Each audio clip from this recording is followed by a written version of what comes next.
You know that employee handbook you probably skimmed on your first day? Well, what really happens when one of those rules gets broken?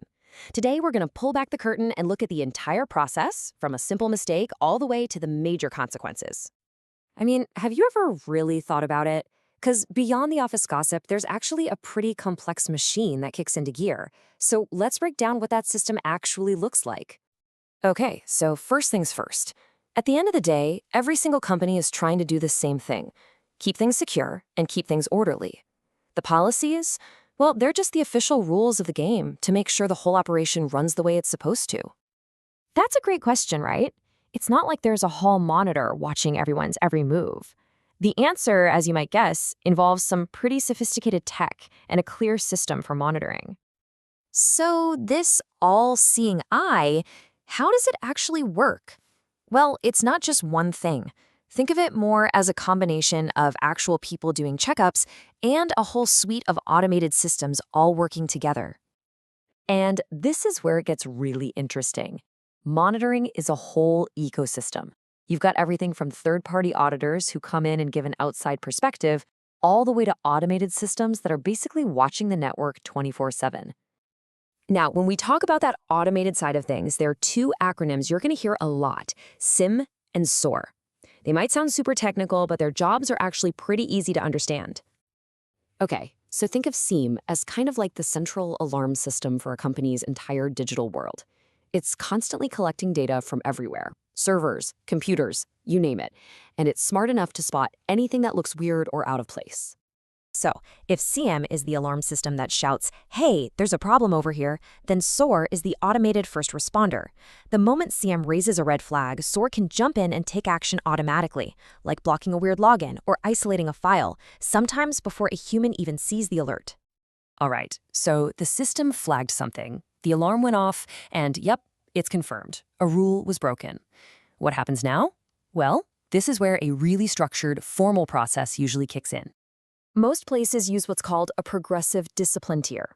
The easiest way to think about it is like a yellow card, red card system in soccer. The goal isn't just to punish someone, it's to correct the behavior. So it starts small, maybe a warning, and only escalates if things don't improve. The point is, it's a clear process, not just a surprise decision. But, good enforcement isn't just about what happens when you mess up. The best systems build the rules right into your daily work.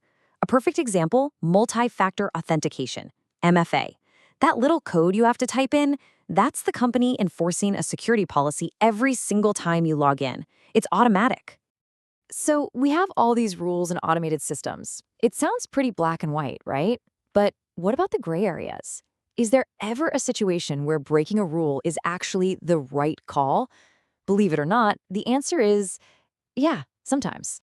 And that brings us to a super important idea: policy exceptions. These are for those rare, really high-stakes moments where you have to go around the normal process for a very good reason. This quote says it all. We are not talking about something minor here. Imagine a hospital, and a doctor needs a patient's records right now to save their life, but the normal process is too slow. That's a textbook case for an exception. But here's the thing. Making an exception isn't a free-for-all. It triggers its own strict process. Everything has to be documented: what happened, exactly why the rule was bypassed, and what the result was. And it has to go up the chain of command for approval. This makes sure that these exceptions are only used when they're absolutely necessary. Okay, now we need to talk about probably the biggest distinction of all. Everything we've discussed so far has been about breaking internal company rules. But what happens when you don't just break a policy, you break the law? And this right here is the critical difference.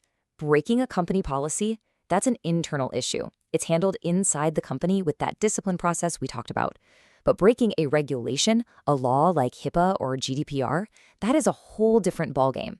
That's handled externally, lawyers get involved, and the consequences can be massive for the entire organization. Whew. Okay, we've gone through a lot here, from monitoring and discipline to life or death exceptions. So when you put it all together, what's the big picture? Here's the key takeaway. This whole thing isn't just a random collection of rules. It's a structured system. It's designed for security and order, and it has clear logical processes for everything, for monitoring, for enforcement, and even for those crazy exceptions. So that leaves us with one final thought. Now that you kind of see the blueprint for how this all works, the monitoring, the enforcement, the exceptions, how does that change the way you look at the rules in your own world? Thanks for joining me.